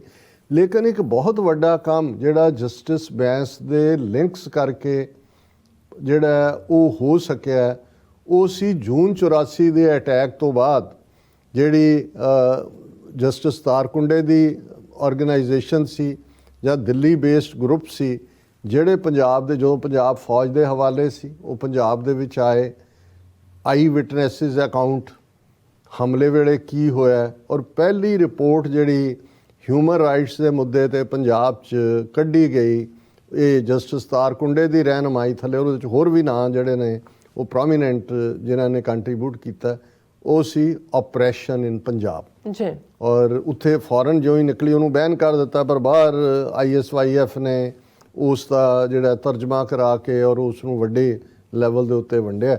ਸੋ ਇਹ ਬਿਗਨਿੰਗ ਸੀ ਆਪਰੇਸ਼ਨ ਇਨ ਪੰਜਾਬ ਦੇ ਥੱਲੇ, ਔਰ ਇਹ ਉਹੀ ਲਿੰਕ ਸਨ। ਔਰ ਉਹਦੇ ਜਿਹੜੇ ਜਸਟਿਸ ਤਾਰਕੁੰਡੇ ਜਾਂ ਦੂਜਿਆਂ ਦੇ ਨਾਲ ਵੀ ਸੀ, ਬਹੁਤ ਸਾਰੇ ਜਿਹੜੇ ਨੇ ਉਹ ਜਸਟਿਸ ਲਵਿੰਗ ਲੋਕ ਸੀ, ਕੁਝ ਲੈਫਟਿਸਟ ਲੀਨਿੰਗ ਦੇ ਵੀ ਸੀ, ਬੰਗਾਲੀ ਓਰੀਜਨ ਦੇ ਵੀ ਇੱਕ ਦੋ। ਉਸ ਤੋਂ ਬਾਅਦ ਅਸੀਂ ਦੇਖਦੇ ਹਾਂ ਕਿ RN ਪੌਲ ਔਰ ਦੂਜੇ, ਫਿਰ ਇਹੀ ਗਰੁੱਪ ਜਿਹੜਾ ਦਿੱਲੀ ਵਾਲਾ ਸੀ ਜਿਨ੍ਹਾਂ ਨੇ ਫਿਰ ਨਵੰਬਰ 84 ਦੀ ਨਸਲਕੁਸ਼ੀ ਹੁੰਦੀ ਹੈ, ਔਰ ਉਹਦੇ 'ਚ ਵੀ ਦਿੱਲੀ 'ਚ ਜਾ ਕੇ ਡੀਟੇਲਡ ਰਿਪੋਰਟ ਜਿਹੜਾ ਹਿਊਮਨ ਰਾਈਟਸ ਦਾ ਕ੍ਰਾਈਟੇਰੀਆ ਹੁੰਦਾ ਹੂ ਆਰ ਗਿਲਟੀ, ਇਹ ਉਹਨਾਂ ਨੇ ਪਬਲਿਸ਼ ਕੀਤੀ, ਜਿਹਦੇ 'ਚ ਉਹਨਾਂ ਨੇ, ਜਦੋਂ ਅੱਜ ਅਸੀਂ ਜਗਦੀਸ਼ ਟਾਈਟਲਰ, ਸਜਨ ਕੁਮਾਰ, HKL ਭਗਤ, ਦੂਜੇ ਇਹ ਸਾਰੇ ਨਾਂ ਲੈਂਦੇ ਹੈ, ਤੇ ਇਹ ਇਸੇ ਲਈ ਪੋਸੀਬਲ ਹੋਇਆ ਕਿ ਹੂ ਆਰ ਗਿਲਟੀ ਦੇ ਥੱਲੇ ਇਹੀ ਜਿਹੜਾ ਹਿਊਮਨ ਰਾਈਟਸ ਗਰੁੱਪ ਸੀ ਜਸਟਿਸ ਤਾਰਕੁੰਡੇ ਔਰ ਉਹਨਾਂ ਨਾਲ ਕੰਮ ਕਰਨ ਵਾਲੇ, ਉਹਨਾਂ ਨੇ ਉਹ ਰਿਪੋਰਟ ਜਾਰੀ ਕੀਤੀ।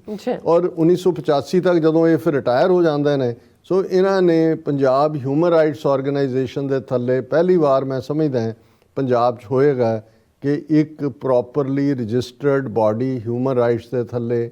ਔਰ ਕਿਉਂਕਿ ਜੁਡੀਸ਼ਰੀ 'ਚੋਂ ਇਹ ਆਏ ਸੀ, ਉਹਨਾਂ ਨੂੰ ਪਤਾ ਹੈ ਕਿ ਜਦੋਂ ਤੁਸੀਂ ਇੰਟਰਨੈਸ਼ਨਲ ਕਿਸੇ ਚੀਜ਼ ਦੀ ਰੈਕਗਨੀਸ਼ਨ ਲੈਣੀ ਹੈ, ਉਹਦੇ 'ਚ ਕੀ ਕੀ ਚਾਹੀਦਾ ਹੁੰਦਾ ਹੈ, ਕੀ ਕੀ ਕ੍ਰਾਈਟੇਰੀਆ ਹੁੰਦਾ ਹੈ, ਕਿਵੇਂ ਜਿਹੜਾ ਉਸ ਨੂੰ ਉਸ ਦੀ ਡਾਟਾ ਕਲੈਕਸ਼ਨ ਕੀਤੀ ਜਾਂਦੀ ਹੈ। ਔਰ ਫਿਰ ਇੱਕ ਹੋਰ ਵੱਡਾ ਕੰਮ ਉਸੇ ਪੀਰੀਅਡ 'ਚ, ਕਿਉਂਕਿ ਜੂਨ 84 ਦੇ ਹਮਲੇ ਵੇਲੇ ਹਜ਼ਾਰਾਂ ਦੀ ਗਿਣਤੀ ਦੇ ਵਿੱਚ ਬੇਗੁਨਾਹ ਲੋਕ ਵੀ ਫੜ ਕੇ ਇੱਧਰੋਂ ਉੱਧਰੋਂ, ਉਹਨਾਂ 'ਚ ਬੱਚੇ ਵੀ ਔਰ ਦੂਸਰੇ ਵੀ ਸ਼ਾਮਲ ਸੀ, ਉਹ ਜੇਲ੍ਹਾਂ ਦੇ ਵਿੱਚ ਤੂੜੇ ਹੋਏ ਸੀ ਉਹਨਾਂ ਨੂੰ। ਔਰ ਸੁਰਜੀਤ ਸਿੰਘ ਬਰਨਾਲਾ, ਕਿਉਂਕਿ 85 ਦੇ ਵਿੱਚ ਅਸੀਂ ਦੇਖਦੇ ਹਾਂ ਕਿ ਰਾਜੀਵ ਲੌਂਗੋਵਾਲ ਅਕੋਰਡ ਹੁੰਦਾ ਹੈ, ਉਸ ਤੋਂ ਬਾਅਦ ਲੌਂਗੋਵਾਲ ਤਾਂ ਮਾਰਿਆ ਜਾਂਦਾ ਹੈ, ਪੰਜਾਬ ਦੇ ਵਿੱਚ ਹਕੂਮਤ ਬਣਦੀ ਹੈ ਬਰਨਾਲੇ ਦੀ। ਔਰ ਬਰਨਾਲੇ ਨੇ ਇਹ ਦੇਖਦੇ ਆ, ਕਿਉਂਕਿ ਬਹੁਤ ਸਾਰੇ ਜਿਹੜੇ ਲੋਕ ਨੇ ਉਹ ਬੇਗੁਨਾਹ ਜੇਲ੍ਹਾਂ 'ਚ ਡੱਕੇ ਹੋਏ ਸੀ, ਲੇਕਿਨ ਉਹ ਉਹਨਾਂ ਨੂੰ ਇੱਕਦਮ ਛੱਡਣ ਵਰਗਾ ਕੋਈ ਫੈਸਲਾ ਲੈਣ ਦੀ ਥਾਂ ਇੱਕ ਪ੍ਰੋਸੀਜਰ 'ਚੋਂ ਕੱਢ ਕੇ ਛੱਡਣਾ 'ਚੋਂ ਸਭ ਡਰਦੇ ਸੀ, ਸੈਂਟਰ ਏਜੰਸੀਆਂ ਦੀ ਗੇਮ ਹੈ। ਔਰ ਜਸਟਿਸ ਅਜੀਤ ਸਿੰਘ ਬੈਂਸ ਦੀ ਅਗਵਾਈ ਥੱਲੇ ਇੱਕ ਸਕਰੀਨਿੰਗ ਕਮੇਟੀ ਬਣਾਈ ਗਈ, ਔਰ ਉਸ ਕਮੇਟੀ ਦੀ ਬਦੌਲਤ ਸੈਂਕੜਿਆਂ ਦੀ ਗਿਣਤੀ ਦੇ ਵਿੱਚ ਜਿਹੜੇ ਨੌਜਵਾਨ ਨੇ ਉਹ ਰਿਲੀਜ਼ ਹੋਏ, ਔਰ ਇਹਨਾਂ ਦਾ ਕੰਮ ਵੱਧਦਾ ਚਲਾ ਗਿਆ। ਫਿਰ ਅਸੀਂ ਦੇਖਦੇ ਹਾਂ, ਕਿਉਂਕਿ ਚੈਲੰਜਿੰਗ ਲਾਈਨ ਸੀ, ਇਮਾਨਦਾਰ ਸੀ ਆਪਣੇ ਹਰ ਕਿਰਦਾਰ ਦੇ ਵਿੱਚ ਵੀ। ਔਰ ਫਿਰ ਅਸੀਂ ਪਹੁੰਚ ਜਾਂਦੇ ਹਾਂ ਕਿ 1992 ਦੇ ਦੌਰ 'ਚ, ਔਰ ਪੰਜਾਬ ਦੇ ਵਿੱਚ ਬੇਅੰਤੇ KP ਗਿੱਲ ਦੀ ਹਕੂਮਤ ਬਣਦੀ ਹੈ।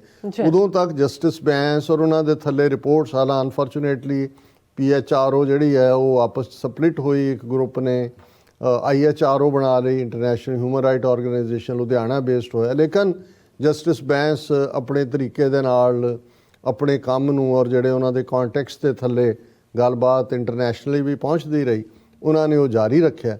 ਹੁਣ ਪੰਜਾਬ ਦੀ ਹਕੂਮਤ, ਏਜੰਸੀਆਂ ਸਮਝਦੀਆਂ ਸੀ ਕਿ ਭਾਈ ਜੋ ਅਸੀਂ ਕਰ ਰਹੇ ਹਾਂ, ਜੇ ਇਹਦੀ ਕੋਈ ਆਵਾਜ਼ ਹੀ ਨਾ ਬਣੇ ਤੇ ਇਹ ਦੁਨੀਆ ਨੂੰ ਤਾਂ ਪਤਾ ਹੀ ਨਹੀਂ ਲੱਗੇਗਾ ਕਿ ਵੀ ਅਸੀਂ ਕੀ ਜ਼ੁਲਮ ਕਰ ਰਹੇ ਹਾਂ। ਸੋ ਉਹਨਾਂ ਨੇ, ਜਿੱਥੇ ਅਸੀਂ ਦੇਖਦੇ ਹਾਂ ਕਿ ਪੰਜਾਬ ਦੇ ਵਿੱਚ ਹਿਊਮਨ ਰਾਈਟਸ ਐਕਟਿਵਿਸਟ ਨੂੰ ਹੱਥ ਪਾਉਣਾ ਸ਼ੁਰੂ ਕੀਤਾ, ਜਿਨ੍ਹਾਂ ਦੇ ਵਿੱਚ ਅਸੀਂ ਦੇਖਦੇ ਹਾਂ ਕਿ ਕਿਵੇਂ ਕੁਲਵਿੰਦਰ ਸਿੰਘ ਸੈਣੀ, ਉਹਨਾਂ ਦੀ ਵਾਈਫ ਔਰ ਛੋਟਾ ਬੱਚਾ, ਉਸ ਨੂੰ ਝੂਠੇ ਪੁਲਿਸ ਮੁਕਾਬਲੇ 'ਚ ਮਾਰਿਆ। ਹੁਣ ਜਸਟਿਸ ਬੈਂਸ ਬਹੁਤ ਵੱਡਾ ਨਾਂ ਸੀ ਇੰਟਰਨੈਸ਼ਨਲੀ ਵੀ, ਦੂਜੇ ਵੀ, ਪਰ ਉਹਨਾਂ ਨੂੰ ਲੱਗਾ ਕਿ ਵੀ ਜੇ ਤੁਸੀਂ ਸਬਕ ਸਿਖਾਉਣਾ ਤੇ ਵੱਡੇ ਨੂੰ ਹੱਥ ਪਾਓ। ਸੋ ਉਹਨਾਂ ਨੇ ਜਸਟਿਸ ਬੈਂਸ ਨੇ ਅਨੰਦਪੁਰ ਸਾਹਿਬ ਇੱਕ ਤਕਰੀਰ ਕੀਤੀ ਜਿਹਦੇ 'ਚ ਉਹਨਾਂ ਨੇ ਸਰਕਾਰੀ ਜ਼ੁਲਮਾਂ ਨੂੰ ਬੇਨਕਾਬ ਕੀਤਾ ਔਰ ਉਸ ਤਕਰੀਰ ਨੂੰ ਆਧਾਰ ਬਣਾ ਕੇ ਉਹਨਾਂ ਨੂੰ ਜਿਹੜਾ 5 ਅਪ੍ਰੈਲ 1992 ਨੂੰ ਜਿਹੜਾ ਚੰਡੀਗੜ੍ਹ ਦੇ ਵਿੱਚ ਜਦੋਂ ਕਿ ਉਹ ਸ਼ਾਮ ਨੂੰ ਆਪਣੇ ਜਿਹੜਾ ਉਹ ਜਿਮ ਦੇ ਵਿੱਚ ਜਾਂ ਕਿਤੇ ਬਾਹਰ ਆਏ ਹੋਏ ਸੀ ਉਦੋਂ ਉਹਨਾਂ ਨੂੰ ਫੜਿਆ, ਹੱਥਕੜੀਆਂ ਲਾਈਆਂ ਸਭ ਦੇ ਸਾਹਮਣੇ ਪਬਲਿਕਲੀ ਔਰ ਧੂ ਕੇ ਲਿਜਾ ਕੇ ਜੀਪ ਦੇ ਵਿੱਚ ਬਿਠਾਇਆ ਔਰ ਲਗਭਗ ਜਿਹੜਾ ਉਹਨਾਂ ਨੂੰ ਅਸੀਂ ਜਦੋਂ ਦੇਖਦੇ ਹਾਂ ਕਿ ਕਿੰਨੇ ਘੰਟੇ ਟਾਰਚਰ ਕੀਤਾ, ਮੇਰੇ ਕੋਲ ਰਿਪੋਰਟ ਸੀ ਉਹਦੀ 52 ਘੰਟੇ। ਹੁਣ ਹਾਲਾਂਕਿ ਇਹ ਉਹਨਾਂ ਦਾ ਹੀ ਆਪਣਾ ਕਾਨੂੰਨ ਹੈ ਕਿ ਜਿਹਦੇ ਥੱਲੇ ਵਿਦਿਨ 24 ਆਵਰਸ ਮੈਜਿਸਟ੍ਰੇਟ ਦੇ ਪੇਸ਼ ਕਰਨਾ ਪੈਂਦਾ, ਉਹਨਾਂ ਦੇ ਉੱਤੇ ਸੈਡੀਸ਼ਨ ਦਾ ਚਾਰਜ ਟਾਡਾ ਕਾਨੂੰਨ ਲਾ ਕੇ ਔਰ ਇਹ ਆਲਮੋਸਟ ਜਿਹੜਾ 52 ਘੰਟੇ ਬਾਅਦ ਉਹਨਾਂ ਨੂੰ ਤਸ਼ੱਦਦ ਕਰਕੇ ਪੇਸ਼ ਕੀਤਾ ਗਿਆ ਔਰ 4 ਮਹੀਨੇ ਉਹਨਾਂ ਨੂੰ ਜੇਲ੍ਹ ਦੇ ਵਿੱਚ ਰੱਖਿਆ ਗਿਆ। ਔਰ ਉਹ ਪੀਰੀਅਡ ਸੀ ਕਿ KP ਗਿੱਲ ਔਰ ਉਹ ਮਜ਼ਾਕ ਉਡਾਉਂਦੇ ਸੀ ਵੀ ਕਿੱਥੇ ਹੈ ਤੁਹਾਡਾ ਬੈਂਸ ਹੁਣ ਤੇ ਕਿੱਥੇ, ਉਹਨਾਂ ਨੂੰ ਜ਼ਲੀਲ ਕੀਤਾ ਔਰ ਹੱਥਕੜੀ ਲਾ ਕੇ ਇੱਕ ਜੱਜ ਨੂੰ ਜਿਹੜਾ ਹਾਈ ਕੋਰਟ ਦਾ ਰਿਹਾ।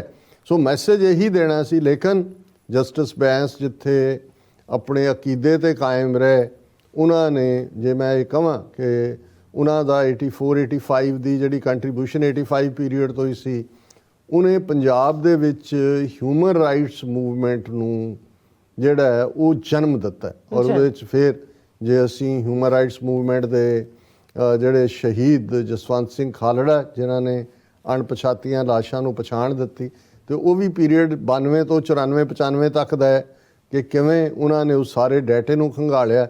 ਪਰ ਇਸ ਪੀਰੀਅਡ ਦੇ ਵਿੱਚ ਹੋਰ ਵੀ ਗਰੁੱਪਸ ਇੰਡੀਵਿਜੂਅਲ, ਕਿਉਂਕਿ Amnesty international, human rights watch ਦੇ ਉੱਤੇ ਤਾਂ ਪਾਬੰਦੀ ਸੀ, ਉਹ ਤਾਂ ਇੰਡੀਆ 'ਚ ਇਨ ਜਨਰਲ ਔਰ ਪੰਜਾਬ 'ਚ ਇਨ ਪਰਟੀਕੂਲਰ ਵੜ ਹੀ ਨਹੀਂ ਸੀ ਸਕਦੇ।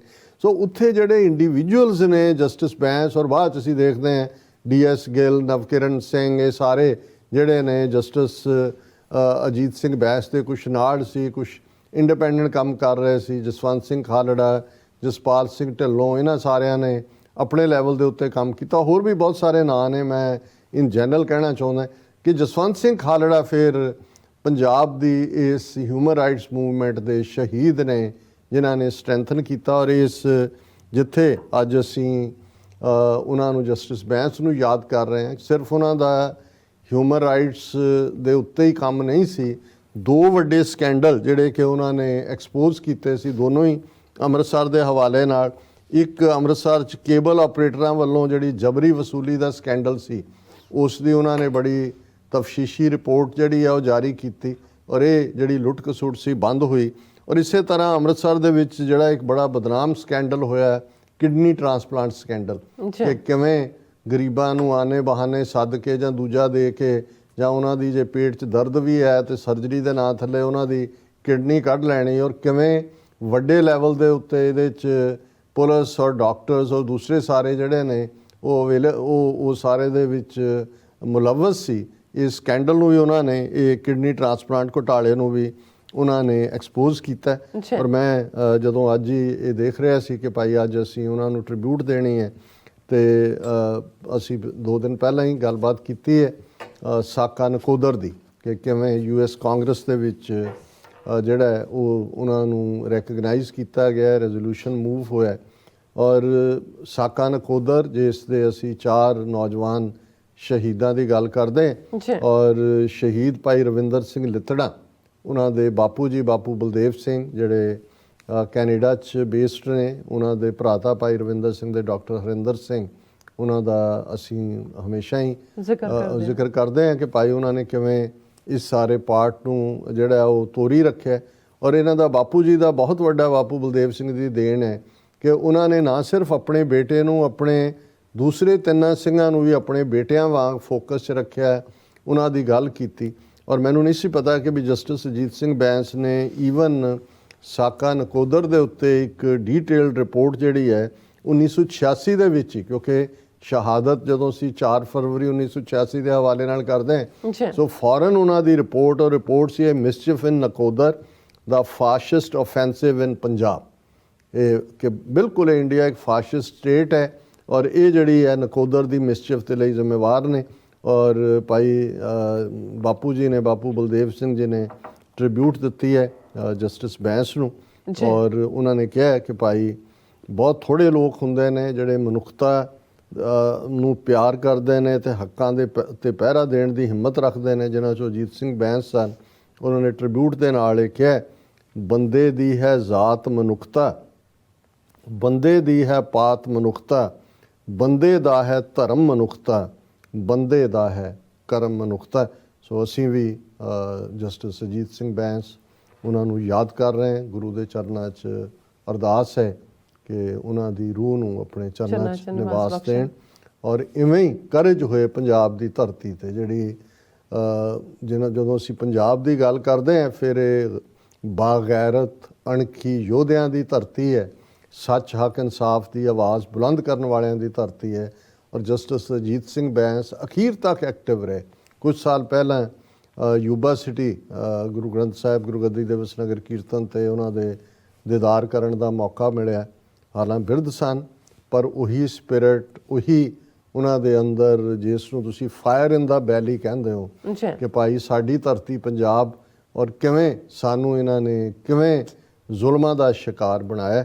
ਸੋ ਅਸੀਂ ਇਹੀ ਅਰਦਾਸ ਕਰਦੇ ਹਾਂ ਗੁਰੂ ਚਰਨਾਂ 'ਚ ਕਿ ਇਵੇਂ ਹੀ ਉਸ ਧਰਤੀ ਦੇ ਉੱਤੇ ਬਲਕਾਰ ਔਰ ਬਾਜ਼ਮੀਰ ਔਰ ਇਨਸਾਫ ਲੈਣ ਵਾਲੇ ਯੋਧੇ ਪੈਦਾ ਹੁੰਦੇ ਨੇ। ਜੀ ਡਾਕਟਰ ਸਾਹਿਬ, ਤੁਹਾਡਾ ਬਹੁਤ ਬਹੁਤ ਸ਼ੁਕਰੀਆ। ਤੁਸੀਂ ਆਪਣੇ ਵਿਚਾਰ ਸਾਡੇ ਦਰਸ਼ਕਾਂ ਨਾਲ ਸਾਂਝੇ ਕੀਤੇ ਨੇ।